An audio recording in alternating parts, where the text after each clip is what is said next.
I'm going live on every social media. I think I'm live on YouTube. I'm now live on Facebook as well. And I'm going to be live in just 1 second on Instagram as well.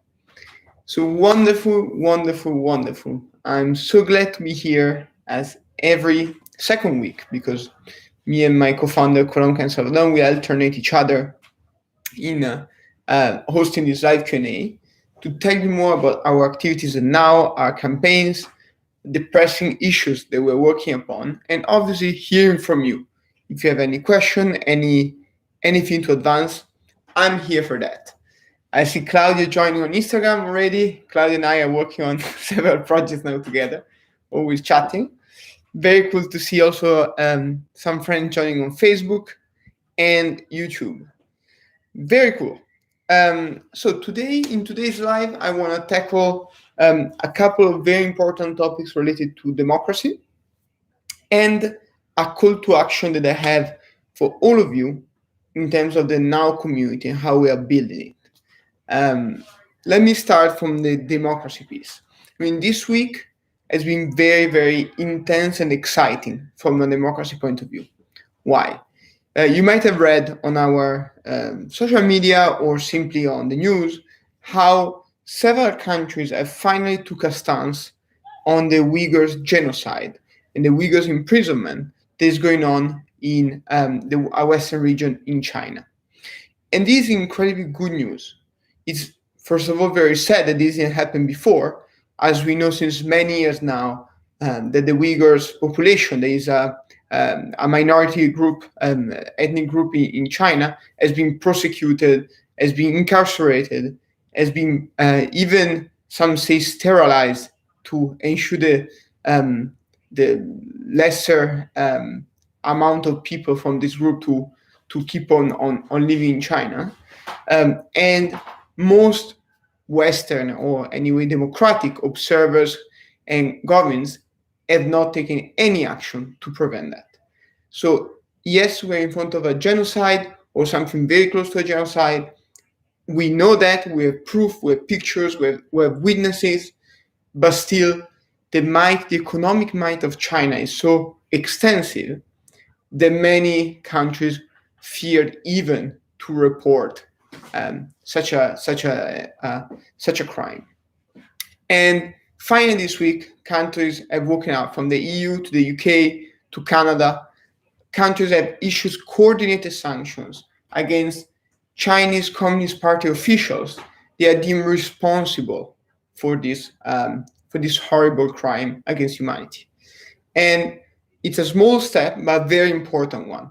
Finally, democracies all over the planet are coming together to fight back, to ensure that authoritarian countries cannot do whatever they want outside and inside of their territories.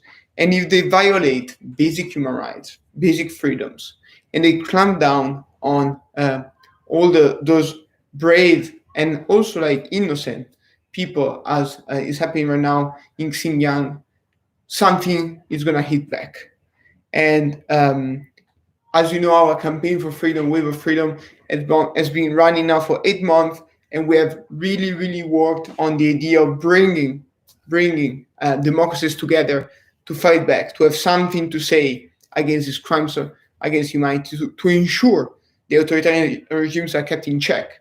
So this is an incredibly welcoming news for all of us, and it motivates us to do even more to ensure that the upcoming G7 meeting in June here in the UK, something is done to bring together democracies in a coalition, an organization, an intergovernmental institution, something that can stand up and say, okay, our priority is the protection and innovation of democracy. This is not, a byproduct of economic interest, but actually we stand together because we want to protect democracy. And in this sense, there are two very exciting developments in Now. First of all, this Thursday at 5 p.m. UK time, 6 p.m. Central European time, which means I think 2 p.m., 1 p.m. New York time, we're going to have a wonderful event with Thomas Garrett. Thomas Garrett is the Secretary General of the Community of Democracies. Yes, you're already right. There is already an institution bringing together democracies from all over the planet to share best practices and protect democracy. The institution was created in the year 2000 by Madeleine Albright, I think a former Secretary of State of the United States, with the idea that it was time, after the end of communism and with the opening up of the Eastern Bloc, it was time to bring together democracies and ensure through the Warsaw Declaration, a declaration signed in Warsaw by I think almost 90 countries, to stand together for democracy. However, this institution is right now still active and very cool, but it doesn't carry the weight that their founding parents wanted for it. And so we are hosting this chat on Thursday at 5 p.m. UK time with the Secretary General of this institution to discuss what can be done to increase the relevance of a coordination among democracies in this difficult historical time, and how come the Community of Democracies is not yet at the stage it can really coordinate this effort and make sure that something can be changed. So 5 p.m. UK time, 6 p.m. Central European time, join us on Thursday for this amazing event on democracy. And related to that, we also, as you might have noticed, launched a major crowdfunding online. We aim to gather $25,000 for a very simple reason. As I mentioned before, there is a crucial meeting taking place in the United Kingdom in June, and we need all the support we can to ensure that our team can push a motion through for democracy. And this can only happen if our team becomes bigger, stronger, there's more time to focus on this activity, if our local teams have material to distribute, to protest, to raise awareness, if our petition tools are more powerful, more encompassing, and our website is stronger. So all of this costs money. And that is why we launched our first crowdfunding since our foundation. We always manage to run on the Monday fundraise among our wonderful members, but this time we're asking the broader community to help us. We're asking the broader community to help us because we really need this small support to ensure that democracy is upheld in the upcoming G7 meeting in the UK. So if you have a few dollars to spare, please go on our website, check out our democracy crowdfunder, donate a few dollars, a few euros, a few whatever currency you have, and ensure that our team can stand its ground and push forward a very important motion at the G7 meeting coming up in June. As I said, 3 months from now, we can make history, we can change the course of history, but we need your help. We need small donations, anything you can do to push forward this idea. And finally, I have another call to action to you today. I have a lot of call to action. So there is an event on Thursday for democracy. There is a democracy crowdfunding running. And finally, there is something more light, but equally important and probably more fun. There is our community effort. In the last 2 months, we have built 31st local teams all over the planet, from South America to East Asia to Northern Europe. We have amazing teams being formed, campaigning digitally and in the streets. Obviously, in these very difficult times, among COVID, they are still doing incredible things, and they are forming, they're creating a network of activists, politicians, stakeholders that can finally stand across the planet together and say, yes, we want to advocate for better. Yes, we won't shut up while our governments crack down on climate. Yes, we won't look away when authoritarian regimes crack down on freedom. We stand here together because we are now. And these teams are incredibly inspiring. And as I said, we're already 31 teams. You can go to our website. There's a community section. You can see the active teams. But most importantly, tomorrow we are hosting 2 calls at 10 a.m. UK time and 5 p.m. UK time to welcome new team leaders. And if you are interested in starting a team, is the time to try. It's the time at least to understand what it takes, understand what's the aim of a now team, and how you can be the leader that we want you to be. And to do so, you can go to our website, event section. You're going to see there are 2 slots you can register for to receive the link to join the call tomorrow. I will personally take care to guide you through what it takes to be a local leader of now, how cool it is. And you can see also some faces of our local leaders. If you go on our website again, in the About section this time, we have uploaded pictures and stories of some of our leaders. I think there are already 5 or 6 profiles there, and they're incredibly inspiring. You can see that we have a leader in Oklahoma, Tulsa. We can see you have leaders in India, Delhi. We can see you have leaders in Brussels. These are amazing individuals that since many months, in the midst of a very difficult situation, are still dedicating their time to something bigger than them, to the dream of having a united community all over the planet of citizens engaging on social issues that can change a life forever. So if you are interested in being part of this effort, please register on the website. Go to our event section. You have to become a member first, maybe you're already one, and join this intro call. I will guide you through the process. I will pump you up as much as needed.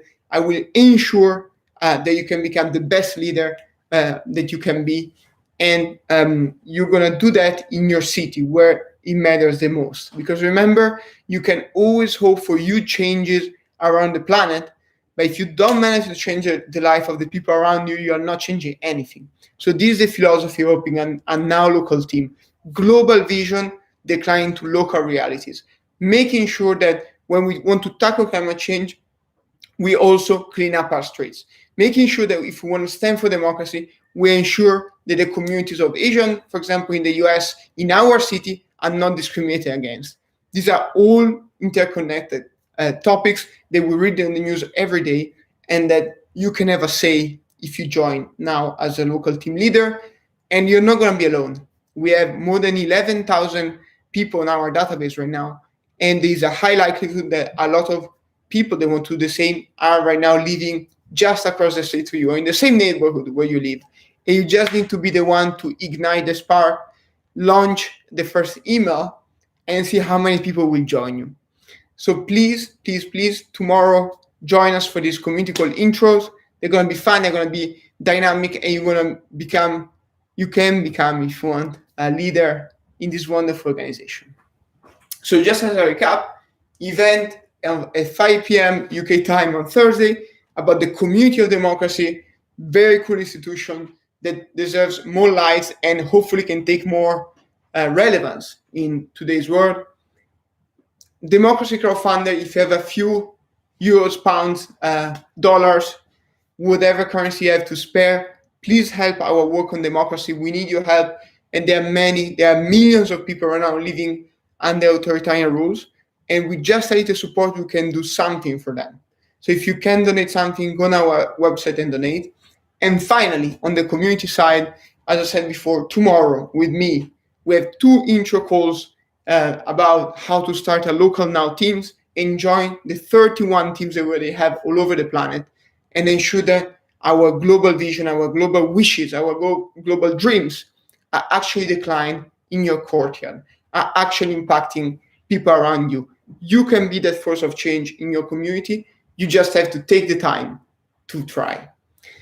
So with this being said, I'm checking if there are comments that I miss board, but I think I covered some of them. I see a lot of cool activists joining us from our teams and our membership. I'm very happy to see so. And see if there is any comment that I've missed, but I don't think so. So this is very exciting because it means I covered a lot of the topics I want to cover. I just want to say that I think that right now with, hopefully good news on the vaccine front, that we also have fought hard for, at least in parts of the countries, not all of them, because as you saw today, there's still a huge scandal going on with countries like South Africa, India, and so on not being able to vaccinate their own population until 2023. But with looking more at the bright side, vaccines are becoming more widespread, cheaper, and more companies are being authorized to produce vaccines.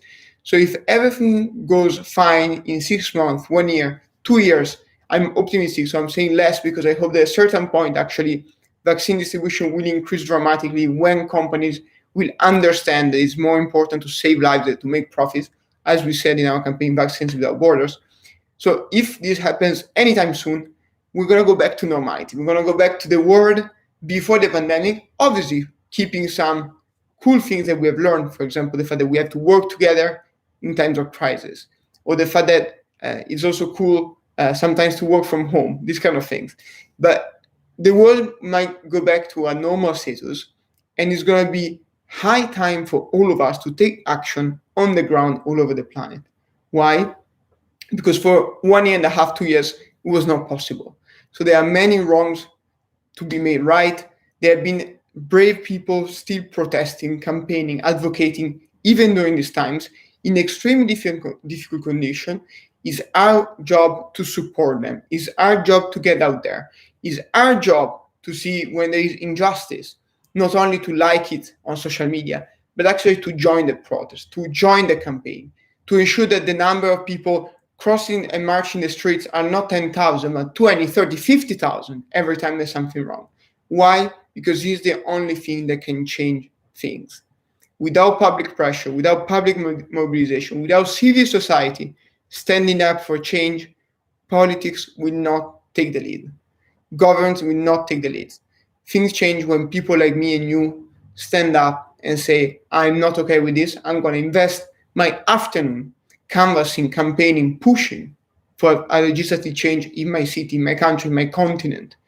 I'm going to take my time on Saturday night to go to a vigil against women's rights discrimination instead of staying home and watching a movie. These are the things that change lives. These are the things that change history. And sometimes it's hard. We all have our down moments where we don't want to leave our couch or we have more important things to do. But please remember that if you don't do it, maybe no one else will do it. This applies from starting a Now team to joining a protest over any organization around the planet. You need to be active as a citizen. You need to be aware of the rights and opportunities that you have before they can be taken away from you. So my final call to action from this live is for whoever is listening to this message, please don't take rights and opportunities for granted, but fight for them. Stand up for them. Go out in the street, meet fellow protester, campaigners, active citizens, and make sure that the society you dream of becomes reality. Thank you so much, and let's speak next week.